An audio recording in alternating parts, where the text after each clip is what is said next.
monetary sanity, convertibility, had been restored in Europe in 1959, and almost immediately thereafter, the United States began running enormous balance of payments deficits, year in and year out. Bretton Woods established an arrangement whereby, supposedly from 1945 and the end of the war onward, all currencies were convertible to the dollar and the dollar to gold. At that time, gold reserves were the final mechanism for settling balance of payments deficits. But Bretton Woods forestalled this process by permitting the sole reserve currency, the main reserve currency, to be considered as official reserves for foreign central banks, such that they could settle all their deficits in dollars as opposed to gold. That's the fundamental difference between the classical gold standard and what is called the gold exchange standard, which Bretton Woods enshrined in law and in treaty. When we were spending more money abroad than we were taking in, all the foreign countries, especially in Europe and in Japan, absorbed these dollars, pouring into their economies, and they held them in their reserves.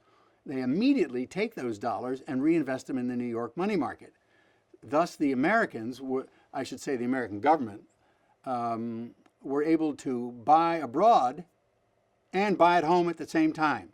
And gradually, this vast foreign exchange component built up as a claim against gold.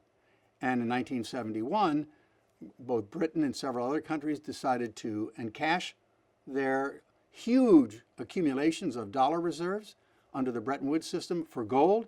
And of course, President Nixon, in his own way, decided to trump them.